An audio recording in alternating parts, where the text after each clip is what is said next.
Good evening, everyone. Welcome back to another wonderful tasting with the Virtual Tasting Society. I am Vadim Perlovsky, and today we are excited to welcome a brand of Japanese whiskey that I've been excited and looking forward to finally trying with the group in ages since we started. We are excited to finally have Nikka joining us to taste through the lineup. And back to tell us all about this brand is Janothan Kleinbart. Janothan works for our friends at Holing & Company, and they are the importers of a wonderful portfolio of brands, one of which is Nikka. So today we're excited to learn all about, it's fair to say Nikka is the other powerhouse of Japanese whiskey, right? Fair assumption right there, yeah. Yeah, I don't want to step on any toes. I'm excited to hear about the history, all about the brand, taste the liquid, as I think we all are. So we have a full house today. We have a lovely group of people coming together. A lot of the members here are part of the LA Whiskey and Spirits Guild. President of that said guild is David Donahue. David, do you want to say a couple things? Real quickly, thank you as always, Vadim, for all of your work and effort to put these together for us. It's great seeing some folks that are coming, joining us across the country and locally. We really appreciate you taking the time. Janothan, looking forward to it. Last time we were with you, it was a really wonderful experience. Nikka, the coffee grain, coffee malt, was one of my first introductions into Japanese whiskeys, and wow, super impressive. So tonight, I'm really looking forward to it. Right on. Yeah, that said, we're actually not trying any of the coffee grains, but we are going to do a deep dive on the malt side of Nikka, which is fantastic. I personally have not tried any of these expressions. I know there are some folks in the room who say Nikka is their favorite distillery, and they have quite the collection. And actually, one of our members has shared samples. Two of the members have shared samples. Some people got a surprise sample in the mail, and we'll do a raffle at the end, so stick around for that as well. But yeah, all that said, we're super excited. We're ready to dig into these, and we're ready to pass it over to Janothan. Thank you, Vadim. So yeah, it's funny, we actually do have one sneaky coffee series in here, which is the coffee gin, of course, which there we go, which we'll cover that a little later. But yeah, losing my light here. There we go. The reasoning behind doing just single malts on this run and kind of staying away from the coffee series is Nikka releases a set of limited editions once a year. Usually wintertime. This year, I think we got it kind of late December, maybe early January. But this year's limited editions were different versions of their kind of standard single malts. And they're going to be part of this lineup today, which is really great because we didn't get a ton of it. So I'm glad that you guys are all able to try them. But that would be the non-peated Yoichi malt, and of course the peated Miyagi-Kyo malt. So yeah, I mean, if we were to include those and also do the coffee series and from the barrel and everything else that Nikka does, it would probably take 3 hours and everybody would be very drunk at the end of it. Not You say that like it's a bad thing. Yeah. Don't threaten me with a good time. Yeah, I've got to work tomorrow. I don't know about you, but we can definitely set those aside for another time. And hopefully we can schedule another one of these with Nikka. Maybe I'll have another limited edition out by then, and we can focus on those too. So moving into the history of Nikka, we'll start from the beginning. It goes back over 100 years now at this point. Back to, if you want to go really, really far back, it goes back to like the late 1800s, early 1900s, when at the time Japan was pretty isolated. This is kind of more probably mid 1800s. Japan's extremely isolated from the world. They don't have any free harbor agreements with any other countries. They have a very strong navy and very strong defense forces, being an island. And they really are not interested in trading with any other civilizations, doing business, that kind of thing. And up to this point, no other country has been able to really kind of crack into their market. Enter Commodore Perry of the United States Navy, who puts together a giant fleet and says, I'm going to Japan, I'm going to open up trade, whether they'd like it or not. sails the fleet to Japan. Japan quickly says, okay, you guys have quite a bit of firepower. Come on land, we'll talk this through. And they end up signing Japan's first free harbor agreement. This leads to trade opening up with the rest of the world. It also leads to the Japanese kind of trying their first taste of whiskey, because Commodore Perry brought spirits with him on board the ships, and they presented it to the emperor as a gift. Unfortunately, none of them made it to the emperor because everybody on the way to the emperor drank it themselves and enjoyed the hell out of it. Either way, though, so whiskey catches on in Japan, and at this point, all they really knew was sake, beer, maybe a little bit of wine, but it was like primarily sake and beer, and they weren't really doing anything with distilled spirits. Whether the knowledge hadn't really been passed that way because of their closed borders, or what have you. Just at that point, they really didn't have the knowledge to do it, and they certainly didn't know how to make whiskey in general. So over the years, the next few years, they develop a taste for Scotch whiskey in particular. And at this point, the trade routes are pretty open. They're doing business with Europe, other Asian countries. But Scotch whiskey really kind of becomes the thing that everybody in Japan is wanting to get their hands on and wanting to figure out how to make. And it's around probably 1915 or so, that a company called Setsu Shuzo, which was a beverage conglomerate or beverage firm, I believe it was probably sake and beer at the time, but they decide to recruit somebody to go to Scotland and learn this art of making whiskey and then bring it back to Japan. There's a gentleman by the name of Masataka Taketsuru, which you might have heard that name before. His face is on the back of this bottle right there. If you can see it, it's a very tiny picture. But he volunteers. His family is a big sake producing family for many generations. And so he's kind of got the background already. He's into chemistry and that kind of stuff. So he says, you know what, I will go to Scotland. I'll learn how to do this and I'll bring the info back and then we'll open a distillery. He gets on a ship. He takes the ship from Japan to San Francisco. And then he takes a train from San Francisco to Washington, D.C., gets on another boat, of course, and goes from D.C. all the way to Glasgow, Scotland, where he enrolls at the University of Scotland and gets a fairly quick degree in, I think it was organic chemistry. Once he has that information, that's kind of the basics, really. He starts knocking on distillery doors all over, the Highlands, basically, and says, "Hey, I'd like to apprentice. I'm from Japan. I really want to, gain your knowledge and kind of take it back to my people." And it being around 1920 at this time, not many people were interested in teaching a foreigner how to make, their country's kind of most famous export, right?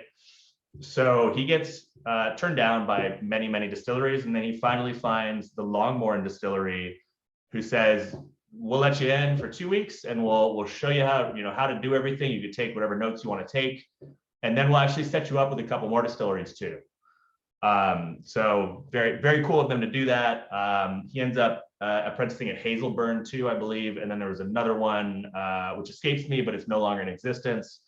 But he ends up apprenticing at like 3, fairly notable distilleries. So he takes copious amounts of notes.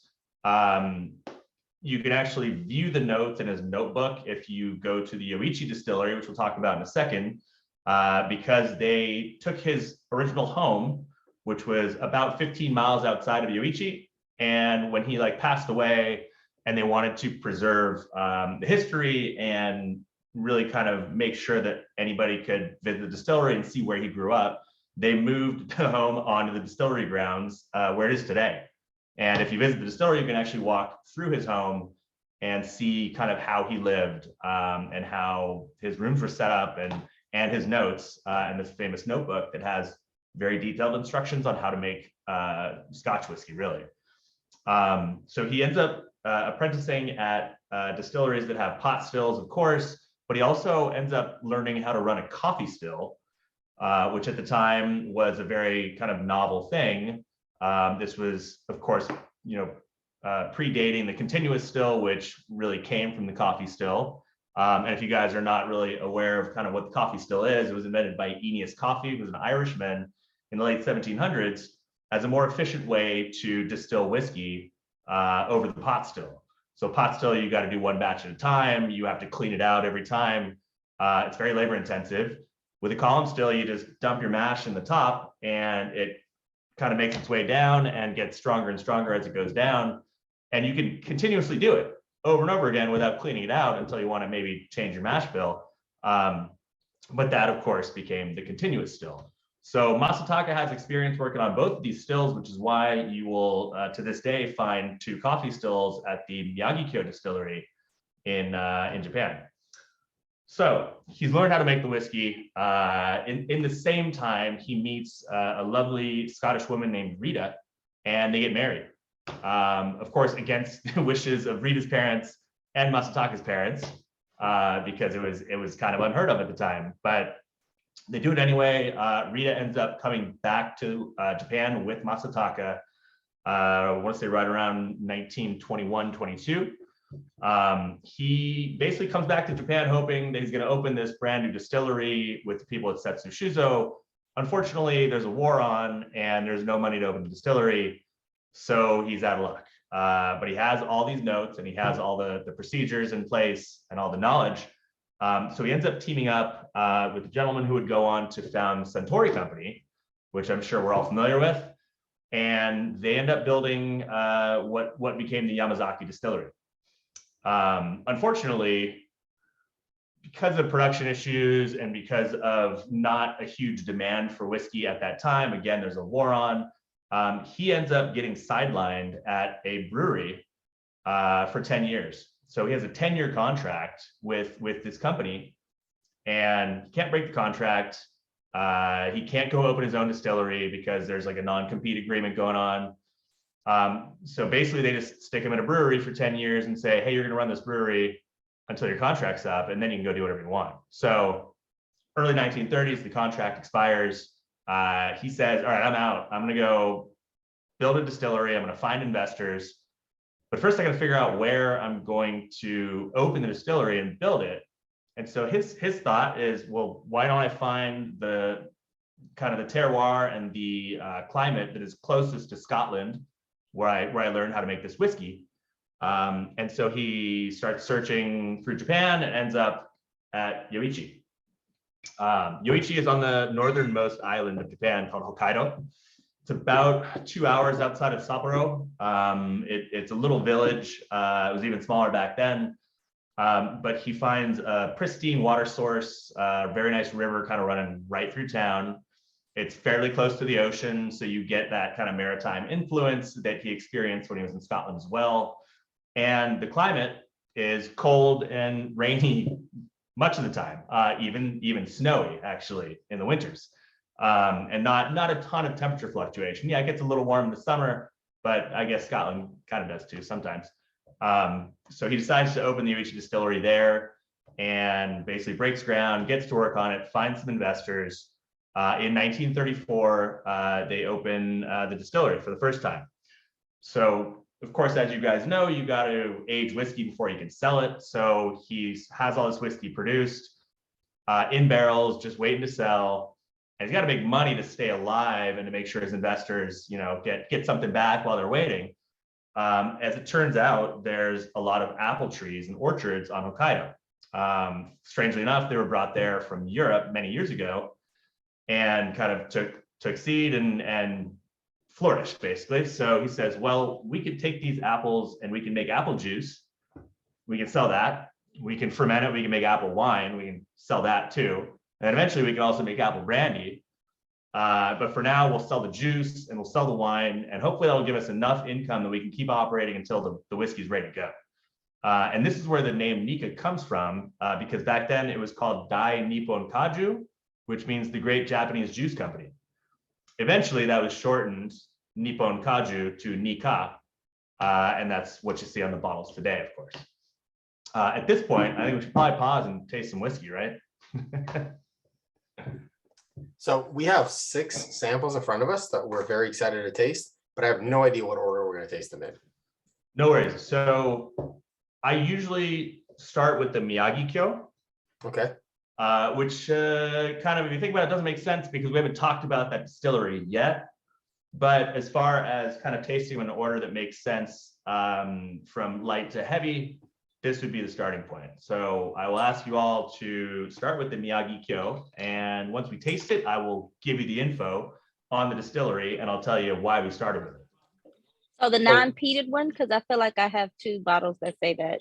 That is correct. Yeah. So there's, it should just say Miyagi-Kyo single malt, I believe. Yeah, so since I labeled the minis, you have the Miyagi-Kyo 45% and then the Miyagi-Kyo 48% peated. I'm guessing the peated is going to go right at the end. That's correct. Yeah. Yeah. So what let's line them up just so, because I know some people have glasses in front of them. So Well, Miyagi-Kyo first. Here's another question for you. Where do you want to slip the gin in? I would put it all the way to the end personally. Okay, cool. We'll do the gin last then. So let's start with the Miyagi-Kyo 45%. Okay. And then we'll do the Yoichi 45%. Okay. And then we'll do the Taketsuru 43%.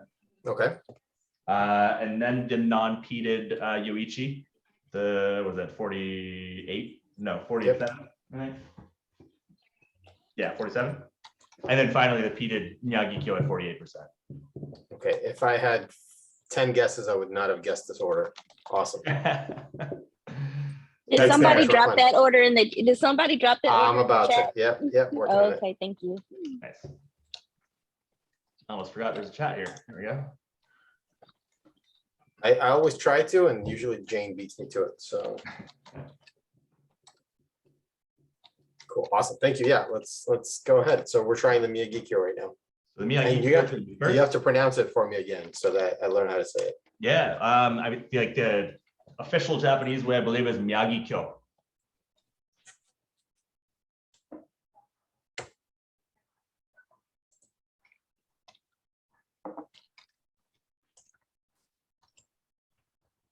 So I'm gonna let you guys try this and not really tell you anything about it, because I'm kind of curious to get your tasting notes and kind of see what you think about it before you find out what's really going on.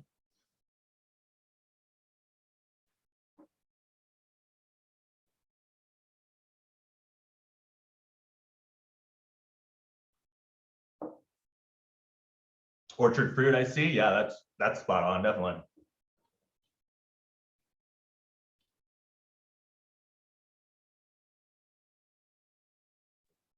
I heard tortured fruit. It's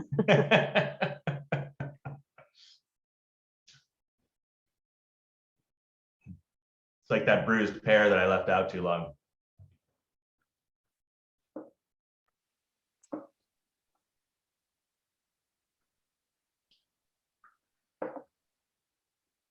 So I'll give you a little background here.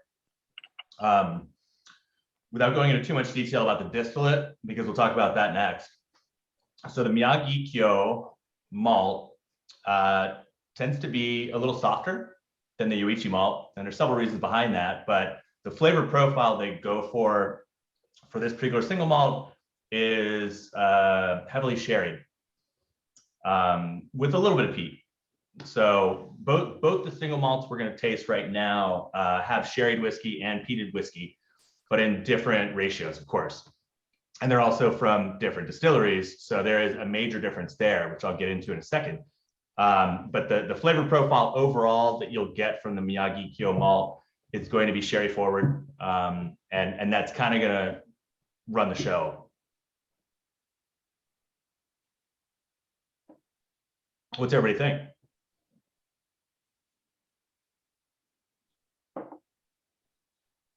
I'm really digging it. I picked up on the peat as almost like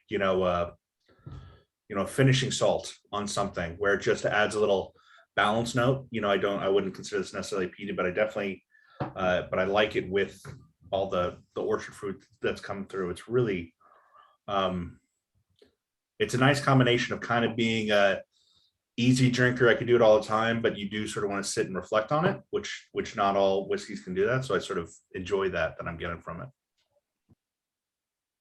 Right on. It's a good way to put it. I kind of liken it to the way Highland Park uses peat, where it's certainly not front and center, but like, you know, it's there, and it just adds a little more dimension to it. I see longer and more complex than would have expected from that easy kind of palate. That's a good point too. Yeah. This is one of those kinds of, and I find this with many Japanese whiskeys, is you can nose it forever because it has such a wonderful bouquet. I noticed the smoke on it when I first had my first sip, and I was like, okay, this feels a little bit stronger. But as I've had my third and fourth, it's kind of faded. And then you just kind of get that silky mouthfeel, and then like everybody's saying, the honeys and the stone fruits. It's really enjoyable. Good to hear it. Yeah, I mean, it's funny you say it fades, because yeah, like once you're used to it being there, it doesn't really stand out so much. Yeah. Julius asks, is this a sherry peated version? That is at the end, actually. So this has a touch of peat, but the one we'll do at the end, you'll see is much more prominent.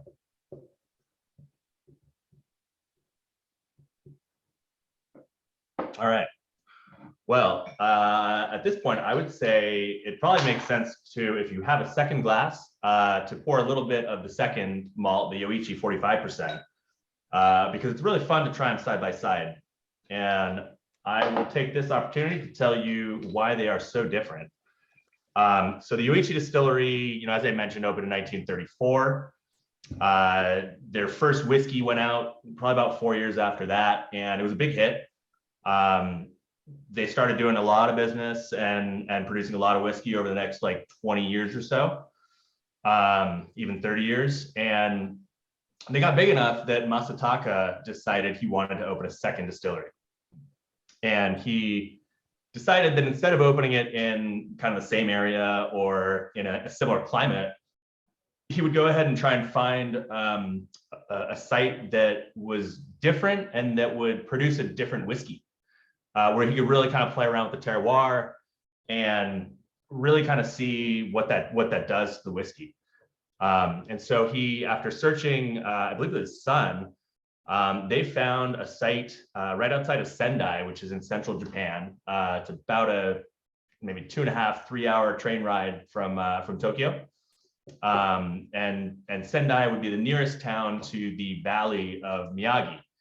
And when you say Valley of Miyagi, really all you're saying is Miyagi Kyo, because in Japanese, Kyo means valley.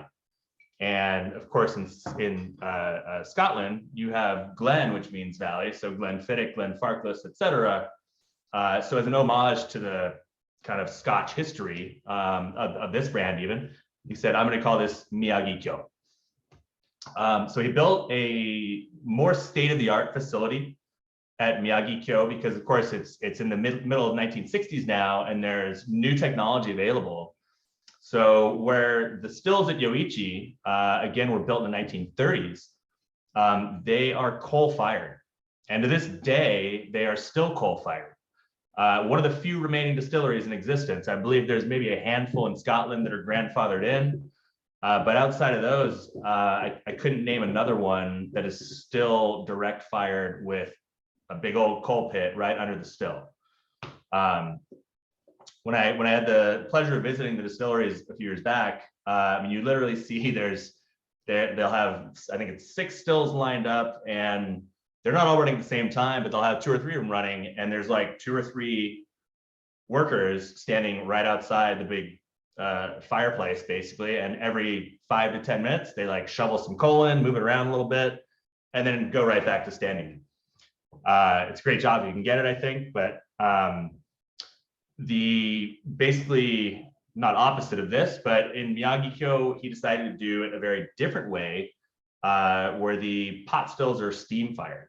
So they run with a steam jacket, which is what the vast majority of pot stills do today. In fact, you cannot actually build a distillery in the United States or Scotland with a direct fired still anymore, because it's a hazard. Basically, you can't mix open flame and alcohol fumes, generally speaking, although they did it for hundreds of years prior to the steam jacket being invented. But so this is the major key difference between the distilleries and between the single malt production in particular, is with Yoichi, you have coal-fired stills, which produce a very heavy distillate, And if anybody needs me to explain that, I'm happy to. But basically, when you have, I see David raising his hand. So think of it this way: if you're cooking a steak on the stove in a pan, and you're pan frying it, right, and you want that Maillard reaction to basically brown the steak and sear it, because you get flavor out of that. So when you're direct firing a still, which means you have a fire right under the pot, you are creating hot spots in there. And so when you put your mash in the still, you're going to get little burn spots, and those burn spots turn into flavor, really. Sometimes bad flavors that you don't want, which is a problem. But if you can control it well enough, like they do at Nikka, then you get good flavors out of it. And that is what's called a heavier distillate, because there's more congeners and there's more flavor in there. So with the Miyagi-Kyo stills, because they're steam fired, think of like a double boiler on the stove. If you're doing fondue, or if you're doing melting cheese or something, right? You boil a pot of water and you put a second pot inside that. That's basically how the steam jacket works.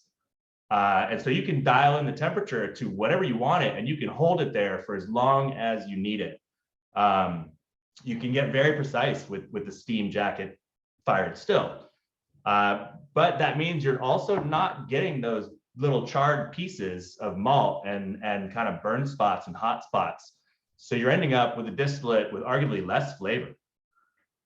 But if you do it right, you end up just with something that's a lighter distillate, but still quite delicious, of course. But so that production-wise is the major difference between the two distilleries. Now, if we're talking about the Yoichi malt, just flavor-wise, it tends to be a very peat-forward, kind of with sherry undertones. So almost the exact opposite of what we're getting at the Miyagi-Kyo distillery. So with that, I will invite everybody. I'm sure you guys are already trying it, but please take a sip and compare the two.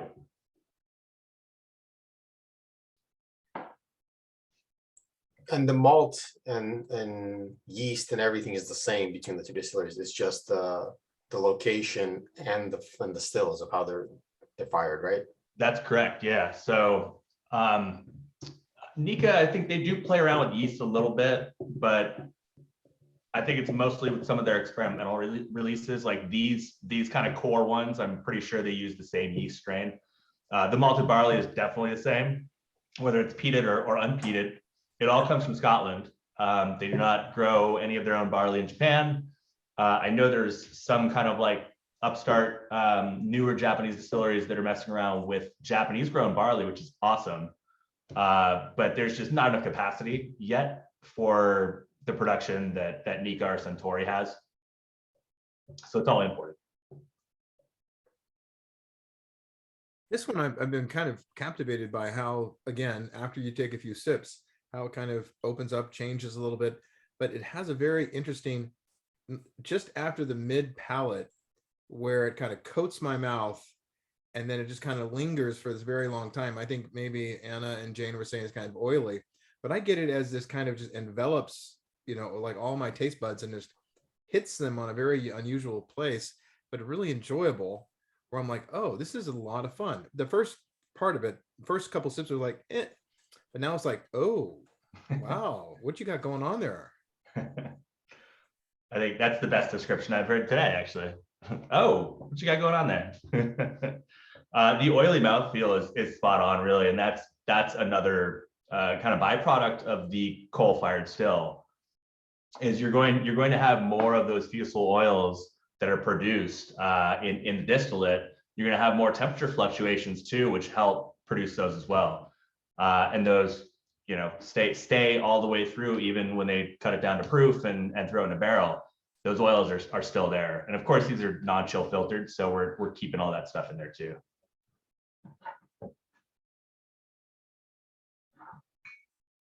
At least I believe there are. I may need to check that. Yoichi seems a little more smoky or a little more peated than the previous one. Definitely.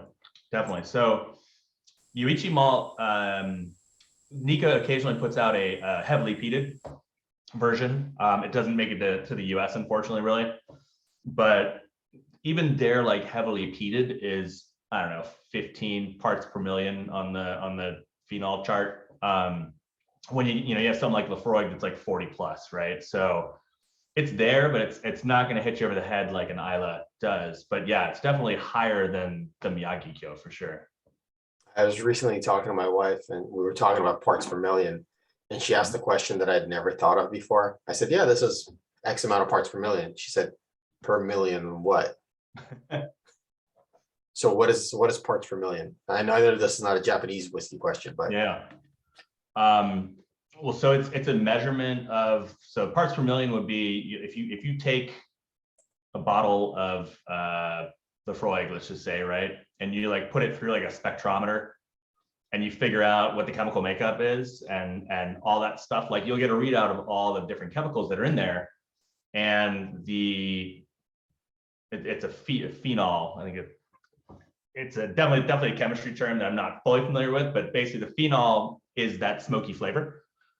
And you'll come up with like 10, 15, 20, whatever parts per million on that spectrometer readout.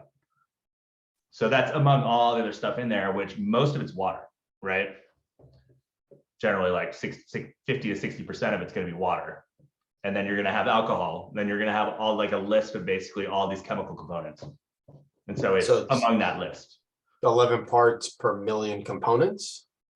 Parts per million other parts, Okay. just in general. Yeah.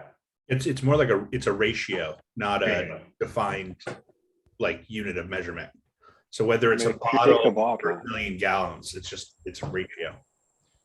Per million divide parts. the bottle into like a that, million yeah. parts, then 14 or 15 of those parts are phenols. So typically it would be milligrams per liter. So for every liter, it's so many milligrams. That is from what I understand it. Okay. Okay, but I think a milligram is 1,000. So this would be like 1,000th of a milligram, I guess, would be parts per million. Yeah. It would be a little bit, but we taste a lot of it. Got it. The chemical question. Yeah. Back to the scheduled programming of Nikka. There we go. All right. So next up is going to be a very cool one that I personally think is the best representation of the Nikka brand that they produce. And that's going to be the Taketsuru Pure Malt whiskey. This guy right here. And this is a newer expression, actually. They've been producing the Taketsuru Pure Malt since mid-90s. But up until about 2 years ago, it had a black label on it. You guys might recognize the old bottle, which it still has these Japanese characters, but also had like a profile kind of face of Masataka Taketsuru, like smelling a glass of whiskey. So you've probably seen that on shelves before, but they reformulated it slightly a couple of years back, and they kind of updated it to make the label match their current branding and all that kind of stuff. And so this one, it tastes pretty close to what the old one did, but I'll tell you what the difference is. Go ahead and pour yourself some. So this is a mix of malts from both distilleries. It's just single malt though. And so when they blend 2 or more malts from different distilleries in Japan, they call it a pure malt. Very similar to what you call a vatted malt in Scotland. So no grain whiskey, it's all single malt, but it's not coming from one distillery, so you can't call it a single malt.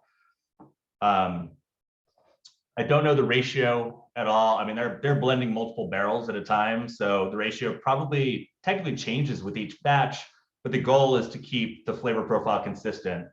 And that's really at the core of Japanese whiskey making. And that's why I say this is probably the most representative of their entire lineup, because it is kind of the culmination of their blending ability, of their ability to take 2 different distilleries, mix the malts together in whatever ratio you need, and then come out with something that's greater than the sum of its parts. It is a little bit lower proof than the ones we just had at 43%. That has just always been the ABV on this release as long as I can remember. So I'm not sure why they chose 43 and not 45, but here we are. And yeah, give it a taste. And I'm sure you'll pick up notes from both of the whiskeys we just tried.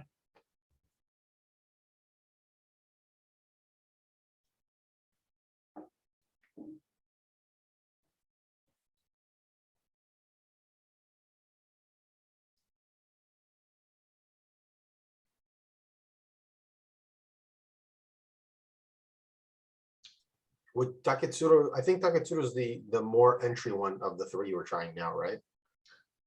Once upon a time, it was. Strangely enough, we're getting less of the Taketsuru pure malt this year from Japan than any of the other whiskeys. And I don't know the exact reasoning behind that. Aside from they might just be putting most of their barrels into the single malts now. And this is kind of taking a back seat. But yeah, strangely enough, this is going to be the one that's hardest to find this year. And do we have, obviously there's no age statement, but do we have approximate ages of any of these? I mean, I can tell you my thoughts on it. Nikka won't tell you anything. There used to be a 12-year age statement on Taketsuru. It was an 80 proof version actually, and then when they moved to a no age statement, which was years ago, and discontinued the 12-year, they took it up to 86 or 86 proof. Fortunately, the 12-year was good, but I mean it was a little light, to be honest, at 80 proof. And they've also produced a 17-year and a 21-year version of this for many years, but those are both discontinued now, unfortunately. Hopefully we'll get some of those back like in the next 5 to 8 years. We'll see. But yeah, sorry, what was your question again? I think I got off topic there. Just ages and Ages, right? Yeah. I mean, some people are saying that Taketsuru, or at least I'm reading the comments, is a little more spicy than the others. So my guess would have been that it might be the younger version of the other two. The others were being a little older and easier. That might be a fair assumption. I mean, really, at the end of the day, there's in all three of these, there's going to be whiskey that is probably as old as 15 years, and as young as, I would guess, 6, maybe 8 for the single malts, but I'm not 100% on that. So at one point in time, we didn't have it in the US, but they made a 10-year-old version of the Yoichi. We got a 15-year-old version of the Yoichi, and we got a 12-year-old version of the Miyagi Kyo for a little while. So I mean, certainly they're younger than those. We can assume that.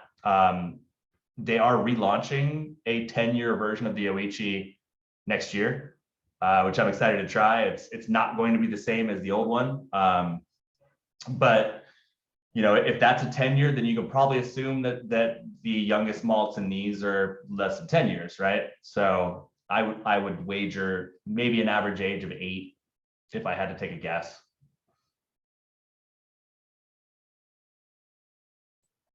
Absolutely. And it's funny, I remember trying Taketsuru, and of course my palate has changed in the last few years, but I remember the first time I tried it 3-4 years back, thinking it was super peaty. Like for me, it was a lot.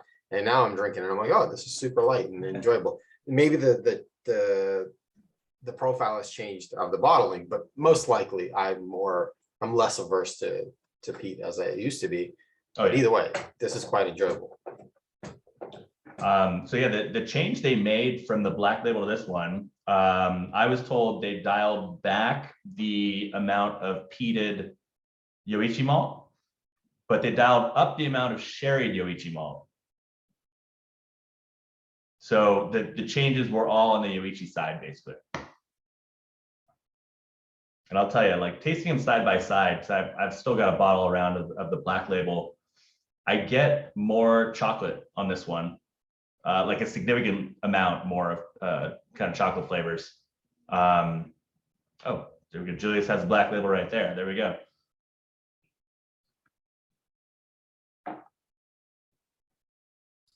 Yeah, Anna wrote buttery and you're saying chocolatey, and that's the interesting thing. I'm getting a really nice dessert feel, which I normally associate with like the baking spices, but I'm not getting any baking spices. But still, I think between the butteriness and the chocolatey, and I tend to like caramels and that sort of thing anyway for dessert, but I'm getting a nice like butter cookie and caramel, or, you know, even though it's not exactly it, but I'm getting that feel for sure. Yeah.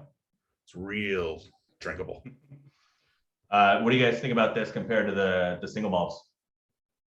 See some thumbs up. It's my favorite so far. Right on. I could say that the black label tastes like a creme brulee with a little smoke. Sounds delicious. So is it more smoky than this one? It is more. The black label, it has more peat in it than this one. It's according to Nikka, yes. You know, according to actually tasting it, probably depends on your palate.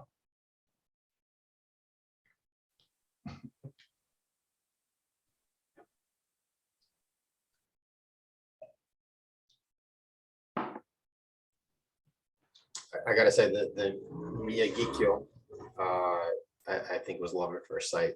I keep coming back to this one. It's kind of funny to see. I mean, you know, I obviously have done a lot of these tastings over the years, and it's always funny to see which one people gravitate towards. I can tell you we sell more, maybe not more, but the Yoichi sells faster than the Miyagi-Kyo. And I mean, I just have to think because it's peatier and people, you know, are maybe looking for something a little more extreme a lot of the time. But I'm probably with you. I'd probably go back to the Miyagi-Kyo more than the Yoichi.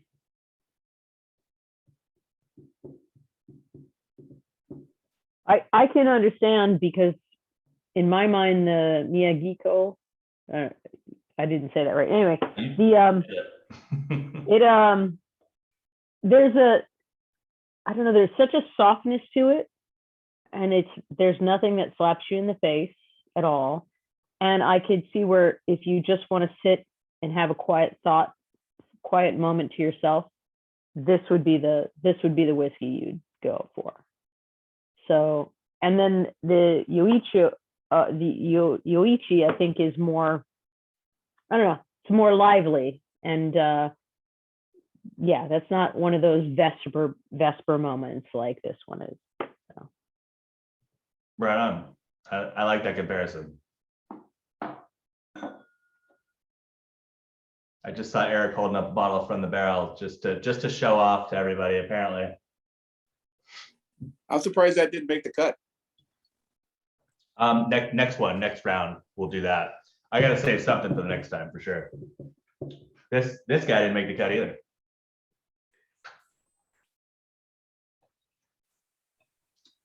Which is probably the newest release here or newest core release, I should say, from Nikka is the Nikka Days, which is meant to be kind of a lighter style.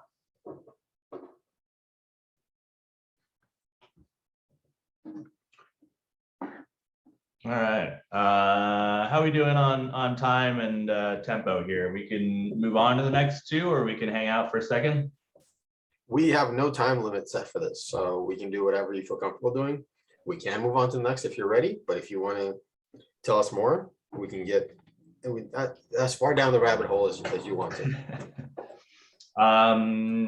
Does everybody still have some whiskey in a glass right now? Hope Yeah. so. Okay, cool. Wait, you say no, sir? Or yes? I hope so. I hope so. There we go. All right. Well, let's real quick. I'll tell you a little bit about the Miyagi-Kyo distillery beyond what we've talked about. So, like as mentioned, it's about 2 hours outside of Sendai. It's a very kind of forested area. There's a stream that runs through but right next to the distillery, just like Yoichi. So, you know, always crucial that you find a pristine water source when you're building a distillery, and Masataka really seek those out. They have, in addition to all the pot stills that are steam jacketed, Miyagi-Kyo is the home of the 2 coffee stills, where the coffee grain and the coffee malts are produced, as well as the gin and the vodka. So these guys, we'll go through these guys next time. But I got to see the facility there as well, and was like shocked to see how large the building is that the coffee stills are in, because I didn't realize they're about 4.5 stories tall a piece. When they originally were purchased from Scotland, they were installed at one of Nikka's bottling plants, which is like in another part of Japan. I'm not even sure where, but they eventually got relocated to the Miyagi-Kyo distillery. And that's, of course, where they are today. I see a bottle of Taketsuru 12 year, I think. Yes, sir. There we go. Thank you, Jeff. Enjoy that one. But so they got installed at the Miyagi-Kyo distillery, and that's where they are today. And they can produce quite a bit of whiskey there. So it's definitely a larger facility than Yoichi. Yoichi's being built in 1934 is a little more rustic, maybe a little more charming, I guess you could say. Miyagi-kyo has a very large visitor center too, with like some really cool exhibits. If you take a tour at Yoichi, they will not talk to you in English. If you go to Miyagi-kyo, generally there's somebody there that speaks English that will like actually give you a tour in English. At Yoichi, they'll give you an earpiece and you can still take the tour and you'll get basically like an English version in your earpiece, which works certainly. But it's nice to have somebody to actually answer questions in English at the other distillery. What else about it? Yeah, obviously there's rick houses at both of them. They do have their own cooperage, which I got to see the one at Yoichi. I don't know if they have another cooperage at Miyagi-kyo, but I would assume they do. But Nikka has the ability to, recraft barrels on site, which is pretty awesome. And in fact, I learned fairly recently that when they buy barrels, like from bourbon producers, for instance, in the United States, they actually have the barrels broken down before shipping. And then they reconstruct them at Nikka, sometimes with multiple barrel types and like multiple producers. So it's not necessarily, if they buy a bourbon barrel from Elijah Craig and they break it down and they rebuild it, it might not be all Elijah Craig staves the next time. It might have some other staves from a different producer in it too, which I found pretty interesting. They also, they Is that a question? Is that on purpose that they do that, or just do they get mixed up? No, it's on purpose. They also generally, like when they do stuff like that, they are doing a rechar, basically where they shave the interior, toast it, and rechar it, very similar to what they do at Kavalan over in Taiwan.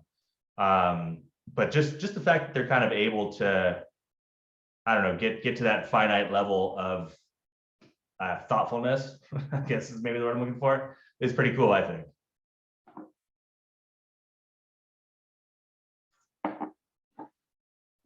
All right. Did anybody have any questions that I haven't answered so far? Anything anybody is dying to know? Well, of course, the question is going to be, where can we find these? We can leave that towards the end. There we go. I can give you the spots definitely where they most likely find them. Awesome. Okay, cool. Well, let's move on to the non-peated Yoichi then. The first of the two limited editions. And so it's one limited edition release every year per brand, right? Yeah. So basically they'll do two different bottlings that get released once a year. The year before, back in 2020, the releases were a 50th anniversary single malt from each distillery, and it was to celebrate the 50th anniversary of the Miyagi-kyo distillery in 2019, basically. And so they were really cool black bottles. We literally got, I think 12 bottles of each for all of Southern California, and wholesale cost was around $3,000 a piece. I can tell you there's two bars in LA that have bottles. One of them is $7,000, and actually Bar Jackalope in particular in the back of $7,000. And if you want a 3/4 ounce pour, it'll cost you about $350. I haven't tried these. The other bar that actually grabbed them was Wolf and Crane, but they do not have them on display yet. So I think they're waiting for the right moment to debut those. But everything else, unfortunately, went to retail. And this was like, they came out right in the middle of COVID. So, we didn't have a lot of bars that were even open that could take them. And certainly none that wanted to spend $6,000 for a pair. So yeah, the other bottlings, unfortunately, probably are in somebody's closet or maybe went to auction or something else, unfortunately. But I really wanted to make sure that at least a couple bars got them. So if you really wanted to try them, you could find them somewhere. So like I said, if it's your 50th birthday, maybe, and you want to drop $350 on a small pour of one of these whiskeys, head on down to Bar Jackalope and they'll get it for you. And those were cool because they had whiskey from the last 50 years. So basically the oldest whiskey in those blends was 50 years old. and then the youngest was like 10 years old. So they had whiskey from each decade blended together to form the final product. The year before that, it was apple brandy finishes, and that was certainly more affordable. That was more along the lines of these two, where they did a Yoichi and a Miyagi Kyo, both finished in apple brandy casks as a nod to the great Japanese juice company. And also, they still produce apple brandy. If you're in Japan, they do like a VSOP that's actually pretty affordable. And they do a 12-year that you can only get at a distillery that's amazing, and like not too bad price wise. But I drank all mine, unfortunately, and I miss it dearly. All right, everybody got a pour of the non-peated Yoichi? So bear in mind, this is going to be quite a bit hotter than what we just had, about 4% higher.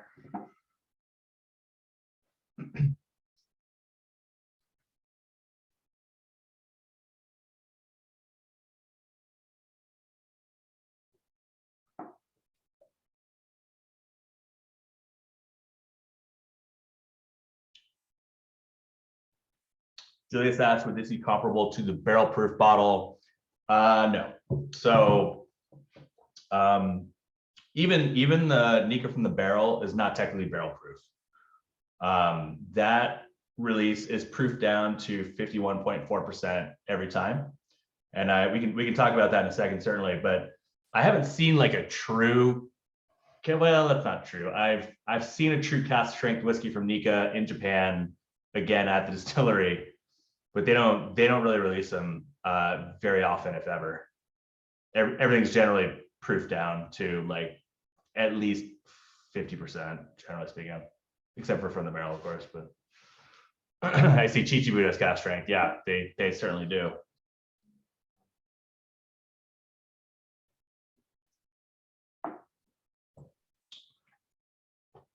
What's everybody think about this one compared to the regular Yoichi? Yeah, I was gonna say, how does this compare to the regular Yoichi? Interesting. I find it much more uniform. You know, I don't taste as much smoke. You know, it's not that really kind of zap and or sweetness to it, but it has a nice level of cloyiness to the flavors on the palate, and it just really is. This would be my, as Kate was saying, sitting around contemplating life kind of drinker. It just really is smooth and easy. This one's like cobbler, but it's cobbler made in cast iron because it's got so much kind of, it's light and thick at the same time, where there's still that oily mouthfeel, but you get these bright, pretty floral and fruity notes. Floral and fruity, I definitely agree with you on. When I first tried this, I mean, it was a lot of fruit in your face, which I quite enjoy, but it's very different than the regular Yoichi for sure.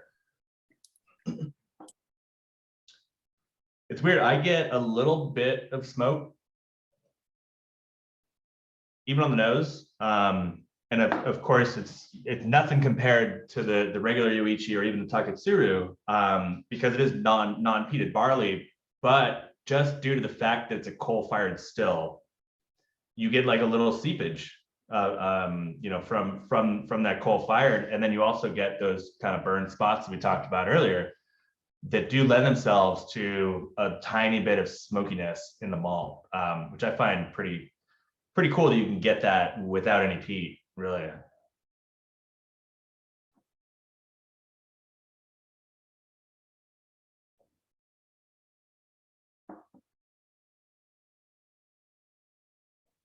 Lemon pledge. That's good.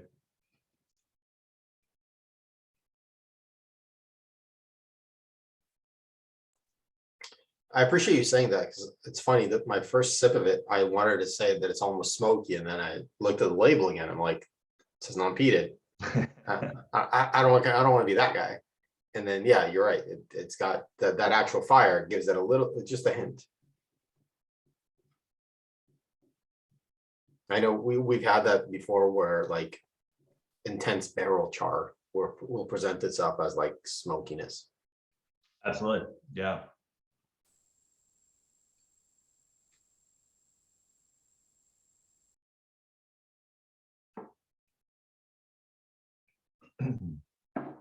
Well, if you have more in your glass or in your sample, I would encourage you to try it side by side with the peated Miyagi Kyo, of course.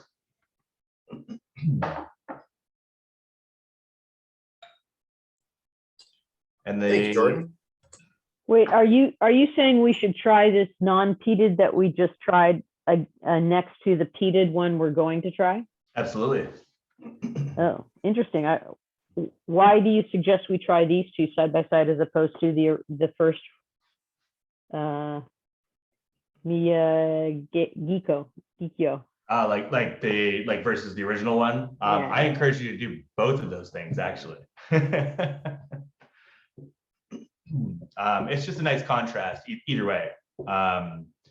You know, if you're trying the new version versus the old version, then yeah, you get that contrast of, okay, what did they change? But if you're trying both new versions side by side, it's actually pretty cool too, because you'll see what a difference that amount of peat makes. As we move into our last pour of whiskey for the night, I do invite everyone to turn on the cameras and join me in a quick and heartfelt toast to Janothan. We're very grateful for you spending the evening with us and for us finally getting to learn about Nikka. So thank you so much. And thank you to all of you joining us tonight, signing up for these events. So cheers to you. Cheers, cheers. Nikka, to Janothan, to the group. Cheers to you all. Thanks for showing All up. of you.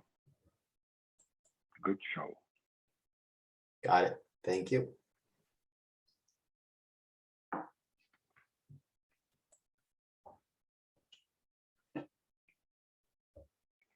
I just wanted to point out, I think that water improves all of them. It really helps. Very good point. Yeah. Always a good idea to try them with at least a few drops of water to see if it opens up. Yeah.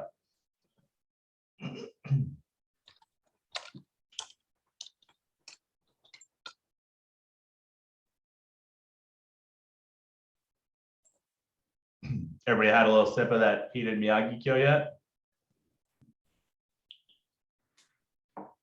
On the nose, it's not very peaty at all. Yeah. It's I was thinking hiding. the same thing. Yeah, it's hiding. Yeah, for sure.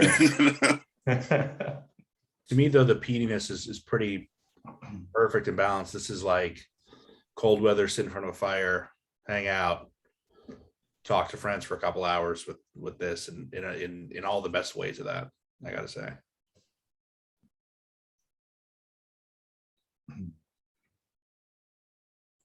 Yeah, it all kind of goes back to, the kind of the Japanese way, which is to have everything in harmony.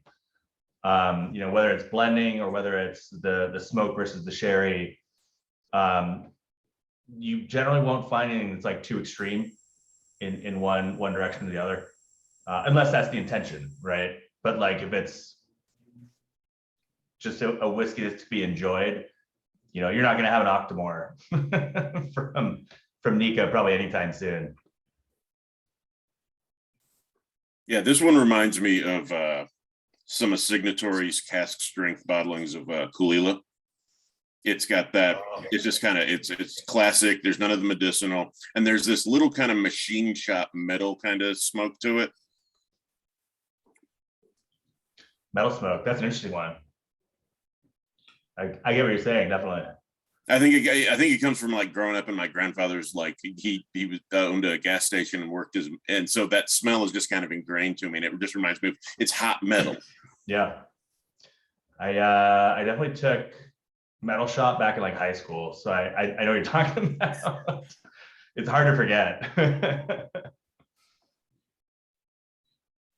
And Jason, if you want to, if we could like form an a cappella band that covers all heavy metal, I think Machine Shot Metal Smoke There we go. is the name of the band. I'm just gonna throw it out there.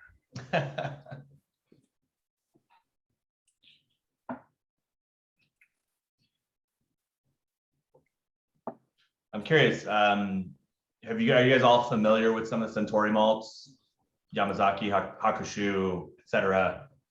How do you guys think these compare? You know, not that it's a contest or anything. I really enjoy. I had Hockey Shoot 12 just a couple days ago because I found a spot with a bottle that had fairly inexpensive pours, and I was like, yeah, I'll have some of that. I think it makes some great whiskey, but I'm curious to kind of get your guys' thoughts on that.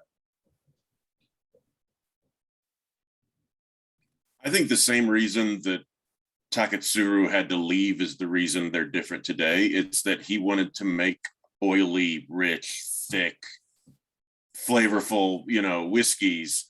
And Centauri's is lighter for most of their stuff. Even their smoke is kind of lighter. And so everything here, it's even regardless of whether it's fruit or it's smoke or it's earthy, they're always just tongue-coatingly rich and thick and oily. Right on. I would agree with that too. I've had both, and this is much stronger, comparable with flavors, but it's like the other side is lighter version.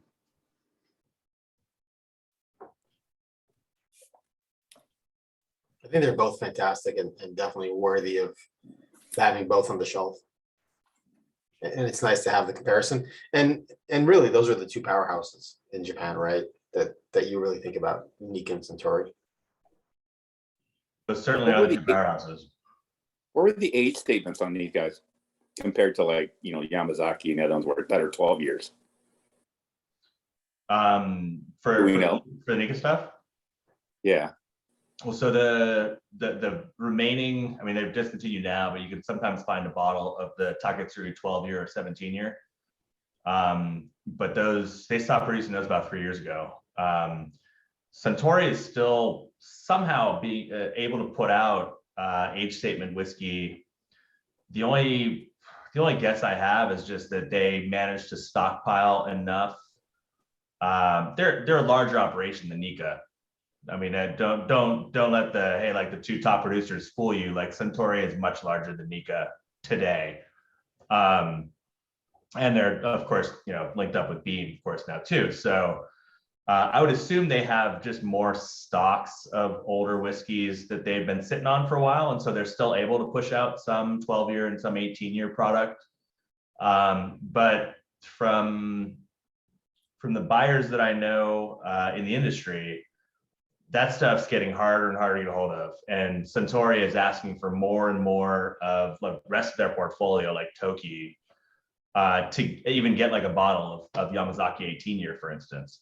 So I think Nikka took a different approach, and they said, you know what, we're not going to put out a tiny amount of 17-year and 21-year and then make everybody fight over it. We'd rather just discontinue it and then come back and bring it out when we have enough inventory that we can actually put out a fair amount of product and let enough people get their hands on it. I don't know which approach you might agree is better, but there's certainly different approaches. I mentioned earlier that Nikka is re-releasing a Yoichi 10-year. It'll be later this year in Japan, and it'll be next year in the US, and it'll be very limited at first, of course, but it's kind of the first step back to getting back to the age statements, which is exciting. But it's going to take some time, definitely. We gave away a sample of the 10-year. Is the person who won it on today? I had no idea. Did they give away a sample, really? So Aaron Blum gave me a sample from his bottle of the 10-year Yoichi, and we did a randomizer, and somebody got that sample. I gave this. It was 7 different. I think I told you about it. It was 7 different samples, the 6 distillery exclusives, and then the 1 10-year. Right. Yep. And so 7 people won a sample each, and those were all handed out randomly. So I don't even know who got it. So it would have been. Oh, there you go. You got. What is that? PD and salty. Nice. My favorite. There you go. So enjoy. Well, that said, I do have a surprise for everyone at the end. So make sure you stick around because you have to be present to win. We have more giveaways. As I mentioned, we have a few Nikka fans here, and they're very generous. So we have some, speaking of age-stated stuff. Make sure you stick around. Can I get a quick poll? That stuff? Yeah, sure. You're in it. Get at it. So we did a poll for everybody's favorite of the whiskeys. I decided to do the poll early and without the gin because it kind of wasn't a fair comparison. People are enjoying more than one. But Jonathan, what do you think? Who do you think won best whiskey of the night? Oof. I mean, based on the chat, I think maybe Taketsuru did, but I don't know. It might be pretty even. I'm not sure. So I'm surprised by the results, but the result is quite a bit. 14 votes, and number 2 was 7. Peated Miyagikyo was number 1 with 14 out of 27 votes, and Yoichi took second place with 7 votes. There we go. Yoichi limited edition. So that's pretty cool. Interesting. That is interesting. So like based on like the bars that have these 2 expressions and the reorder requests I've received, and have like generally not been able to fulfill, but the one that people seem to be asking for more is the peated Miyagi-Kyo. So that lines up, generally speaking. It's amazing to have those statistics. That's pretty cool. Shane says all are available to KNL currently, and that would have been certainly one of the accounts I would tell you to go seek them out. I can tell you their NorCal locations just received a very large shipment, but you can order through their website and have it delivered down to LA too, or to the store in Hollywood, and then you can will call it. Mission up in Pasadena is always a good bet for finding most of these as well. And then I would also say Beverage Warehouse out in Marina Del Rey.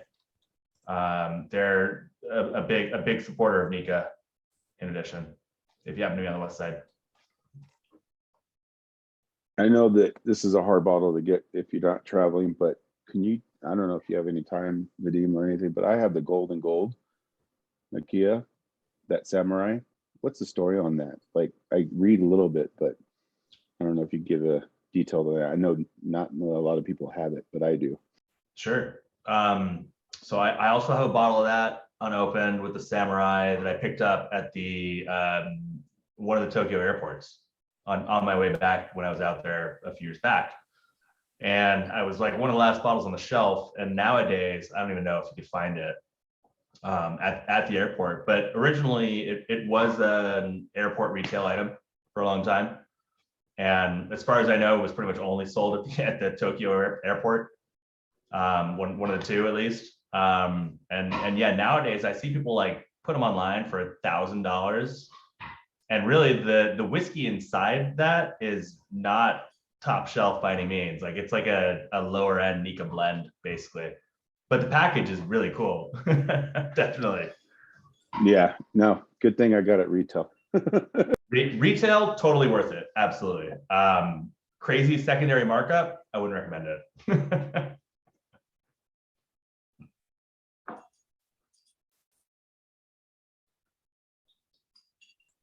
All right, so you got to tell us why did you insist we include the gin today?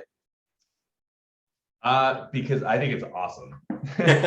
We actually recently had a tasting with a different brand, and the master distiller mentioned your gin as her favorite gin. No way. So, yeah. That's rad. You got to tell me what the brand is now. It was a NorCal Sonoma. It was Redwood Empire. Redwood Oh, Empire. nice. Oh, they make some good stuff. That's a huge compliment. Yeah. I had to go buy a bottle just because she said it was her favorite. As I was pouring this and I was smelling it, I could see why. Yeah. I'm excited to try it tonight. Oh, yeah. Shane, have you made any cocktails with it? It's fantastic. I mean, you can just as everybody will find out as we're tasting right now. I mean, just by itself, it's quite delicious. Throw it in a cocktail and you'll be a happy camper. Agreed. Right on. So yeah, by no means you need to move on to the gin yet, but if you're finished up with the whiskeys, I will tell you a little bit about it. Hey, Jonathan, before you get into that, and Yep. before I forget, can you remind me what's the difference between the Taketsura white label and black label? Absolutely. So it's just a slight reformulation. But what I was told was they dialed back the peated Yoichi malt, and they dialed up the sherry Yoichi malt. But they didn't really mess around with the Miyagikyo side. They just messed around with the Yoichi side, basically. Thank you. Absolutely. I guess one other thing we could talk about real quick as far as those, the special releases versus the standard releases, there's quite a difference in the price range. So I mean, that's something that as I go back, I was torn in the poll because I think I was one that voted for the Miyagikyo peated, the special edition, but on a daily, on a regular basis, I would probably go towards, probably the Yoichi or Taketsuru as far as just a little bit more on the affordable side. Sure. Yeah. I mean, I shouldn't say affordable, but like Right. for the price for the bottle, I'm definitely drinking Yoichi more often than I am the Miyagikyo peated. Yeah. I definitely would agree with you on that one, just based on the price. So K&L, which you mentioned, they do a pretty standard markup on all their stuff. Like they never really take it up more than a certain percentage. And I can tell you the wholesale cost for the limited editions is like close to $200. Whoa. Whereas the wholesale cost for the regular single malts is more like 70. So that there's a very large discrepancy between the core releases and the limited editions, and really just comes down to availability. Because for the limited editions, we got for Southern California about 50 cases of each, whereas for the single malts, we have quite a bit this year actually, which might explain why we have so little of the Taketsuru too. But yeah, for whatever reason, they have started at least sending more to the US of the single malts, which benefits us a lot. But for some reason, everybody still wants from the barrel. So that's like the one that we can't keep in stock at all, even though we get a decent amount of it. Not to cut into when we do talk about that one, but what's up with that? That one's not all Japanese distillate, right? Correct. So good. Is it just a cool looking bottle? Is that what it is? I think so, to be honest. No, it's good whiskey too. But that's a good topic. Is I don't know how many of you guys are aware, but about maybe 2 years ago, it's probably right before the pandemic actually. There's really no laws on the books in Japan like regulating what you can call Japanese whiskey. Technically speaking, you can buy a bunch of Scotch whiskey and import it into Japan and bottle in Japan and call it Japanese whiskey, which is ridiculous, of course. You can't do that in Scotland, can't do that with bourbon, can't do it with what am I missing? Whiskey, Irish whiskey too. Like there's laws where you have to produce and age Irish whiskey in Ireland, right?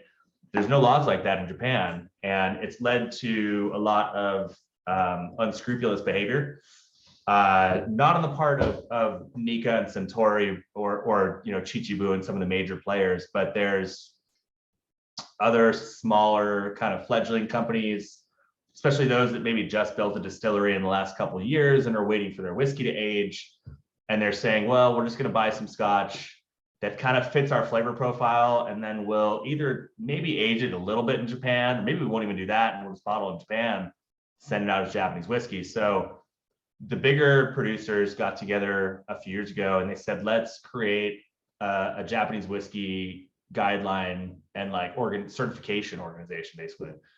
And Nikka was the first one to actually come out and change all the info on their website and say, these are Japanese whiskeys and these aren't.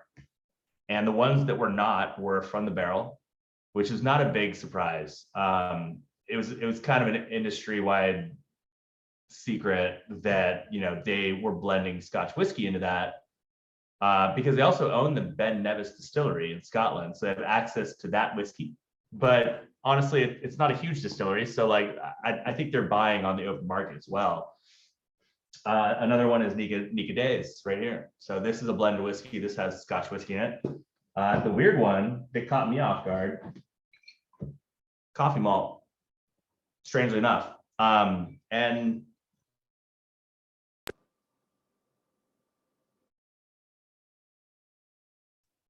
Jonathan, freeze for anybody else?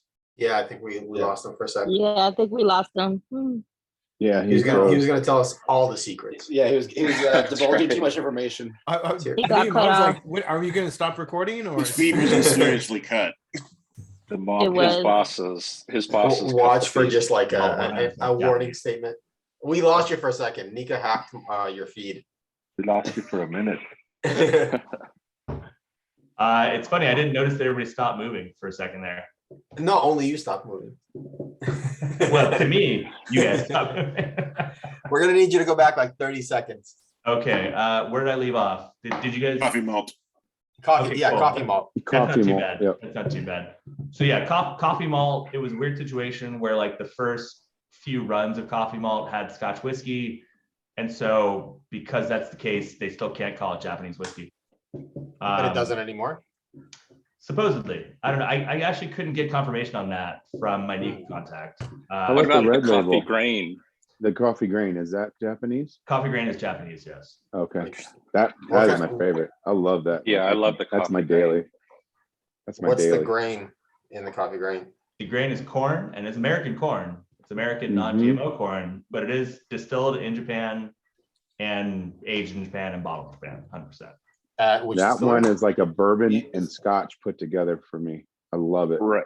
Yeah, same. That's a pretty good description. For many years, coffee grain was our #1 seller until From the Barrel came in the US. And I kind of figured it's because it's the closest to an American bourbon in the Japanese whiskey world that you can find. And so American drinkers that are familiar with bourbon are like, oh, this is an easy step over for me. I actually compare it to what? Well, I'll name off a distillery here in America, but Westland. It has that similar nuttiness in there, but then it has a bourbon mixed into it, at least from my profile. That's funny you say Westland. We used to have Westland in our portfolio until they were purchased by Remy Cointreau. And I really love their stuff. Like they're doing some good work up there. I haven't had anything recently, but I'm assuming they're still putting out good whiskey. They definitely are. Nice.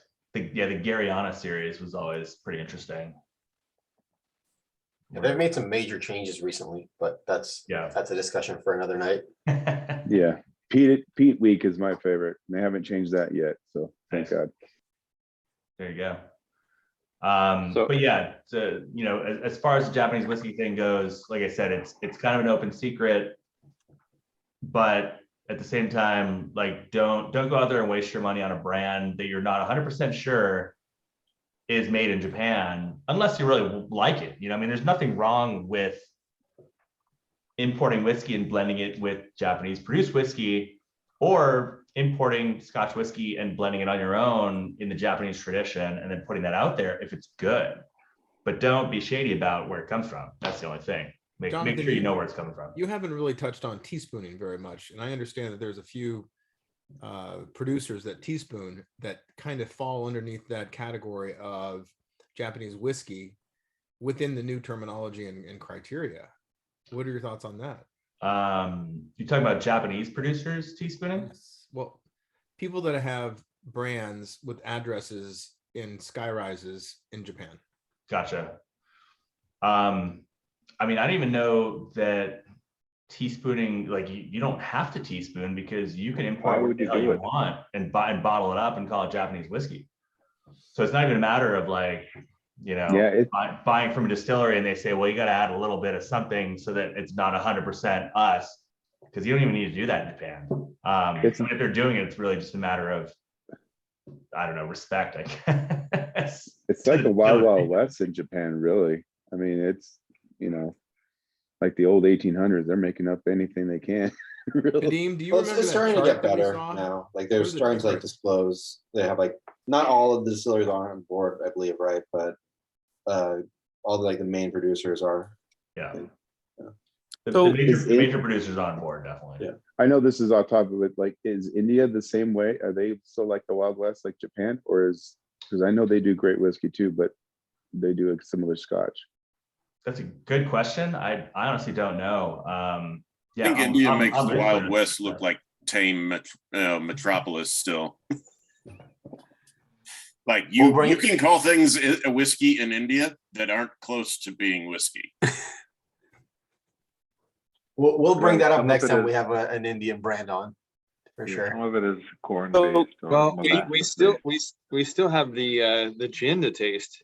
Yeah. Yeah. So can you talk about the like the samurai or the golden gold that they make? Oh, we just did. Oh, we did. Oh, sorry, my bad. Yeah. No worries. It's the consensus was it's a pretty bottle. The liquid's okay. Yeah.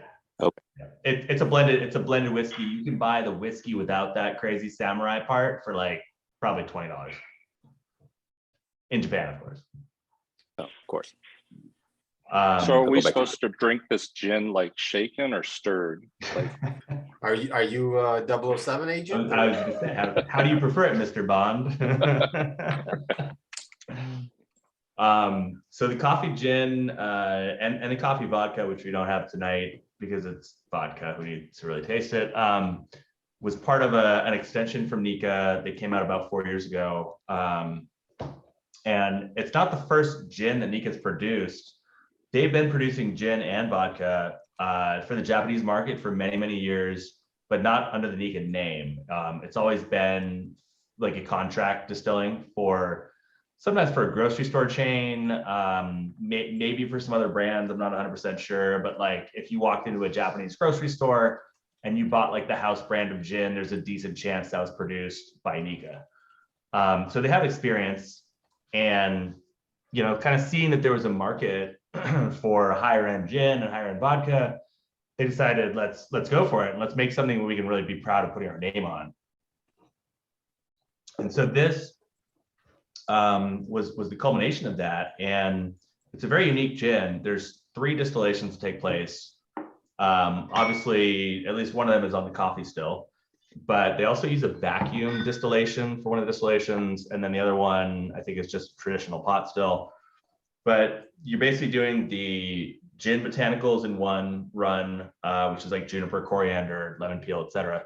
Then you have another run with Japanese citrus fruit. So yuzu, kabosu, which is Japanese lime, amanatsu, which is Japanese orange, and then this really weird one that I had never heard of before we got this, which is shiquazar. And it's spelled S-H-E quasar, like the word quasar. And it's actually a small kind of tangerine-ish fruit that grows in Okinawa.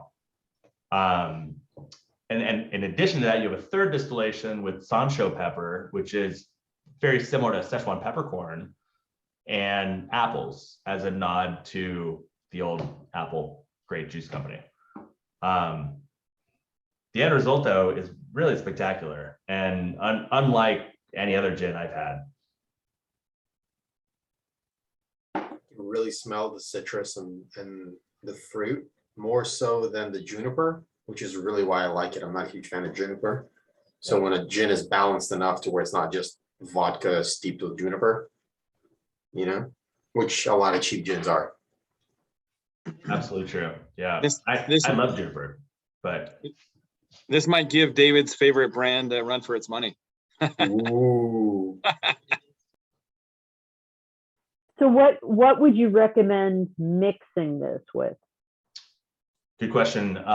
When I tried it, it was when I was in Japan, and it was not out yet. And I kind of found out like what their favorite cocktails over there with it are, because we got to kind of bounce around and give sample bottles to bartenders and watch them play with it, which is really cool. So one that kept coming up was a Sonic, which is a gin Sonic, which is not a gin tonic. It's basically gin with half tonic and half soda. So it's not quite as sweet as a gin tonic, a little lighter. The one that really stuck out with me though was a gin gimlet, which, you know, it's real simple cocktail. It's just lime, sugar, and gin. But when I learned to make one, it was with like an ounce of lime juice, 3/4 ounce of simple syrup, and 2 ounces of gin. When the amazing Japanese bartender at the hotel we were staying at made it, because this gin is so citrus forward, he cut back on the lime juice down to probably half an ounce, cut back on the sugar as well, to like maybe 1/4 ounce of simple syrup, and then kept the gin at 2 ounces.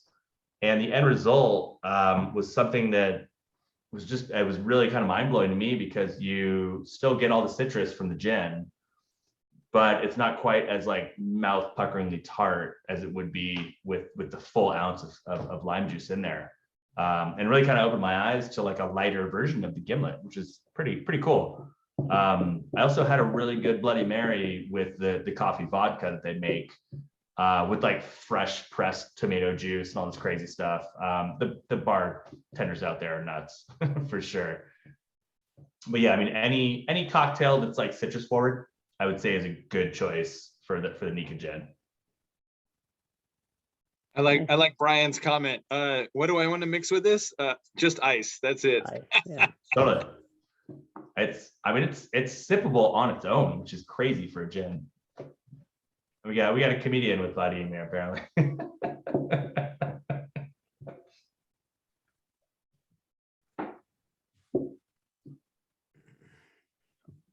Okay.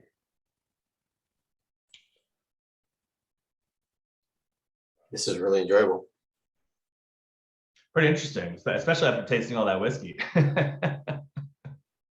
No, so Yeah, coming on the heels of summer, this with some spritzy twist of something nice and dangerous day drinking. It's also 94 proof, so like it's no joke either.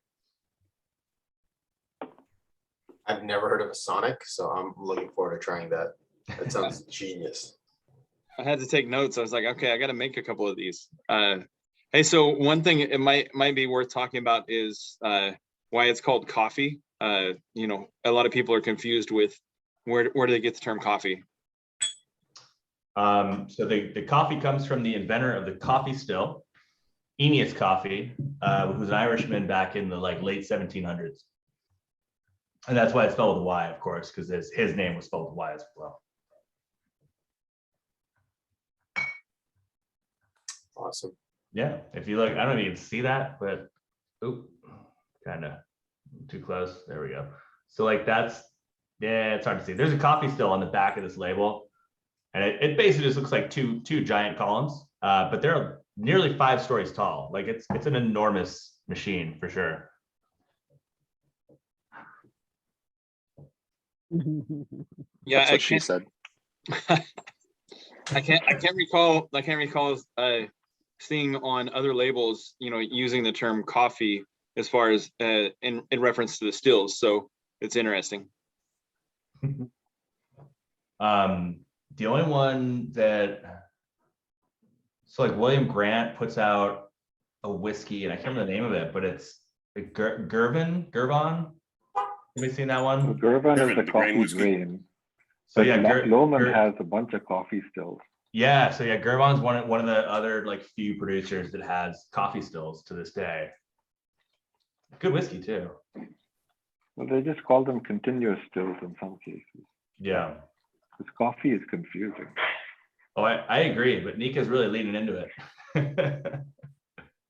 Yeah, I think that the coffee still, or no, it's never mind. It's the column still. I take all that back. Well, column still came from the coffee still. You wouldn't have the column still without the coffee still leading the way, basically. Makes sense. Somebody ran off just after I sent the message saying, "Do not leave. You have to be present to win." Nope.